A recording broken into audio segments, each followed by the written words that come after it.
गाना भंगिया यदि घट जाए सावन में हमरा बतैहा भोले बाबा गाना भंगिया यदि घट जाए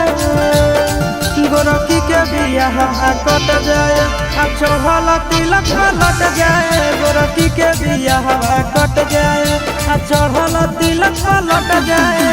सावन में हमरा बतैहा भोले बाबा गाना भंगिया यदि घट जाए सावन में हमरा बतैहा भोले बाबा गाना भंगिया यदि घट जाए गोरखी के बियाह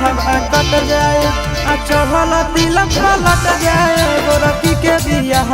कट जाए आ चढ़ल तिलक लट जाए।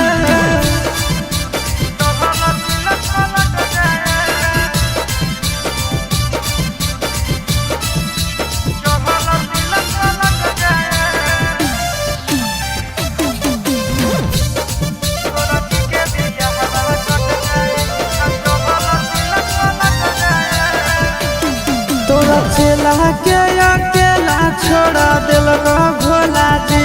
सावन चढ़ते मोरा दिलक छोड़ा दिलक भोला जी तोरा चेला के अकेला छोड़ा दिलक भोला जी सावन चढ़ते मोरा दिलक तोड़ा दिलक भोला जी ऐसन पूछू कारा कि बाबा हमारे से फेरो पट जाए ऐसन पूछू कारा कि बाबा हमारे से फेरो पट जाए गोरखी के बियाह कट जाए आ चढ़ल तिलक लट जाए गोरखी के बियाह कट जाए आ चढ़ल तिलक लट जाए।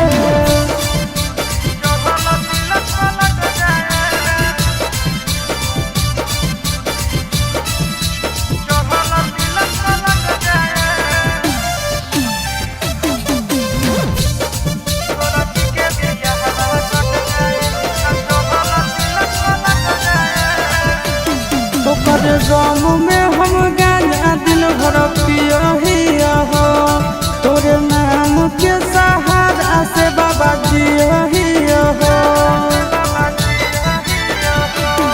ओकर गाँव में हम गाना दिन भर पिया हो तोरे नाम के सहारा से बाबा जिया हो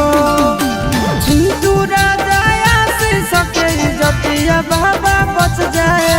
चिंटू राजा आशीष के इज्जतिया बाबा बच जाए गोरखी के बियाह कट जाए आ चढ़ल तिलक लट जाए गोरखी के बियाह कट जाए आ चढ़ल तिलक लट जाए।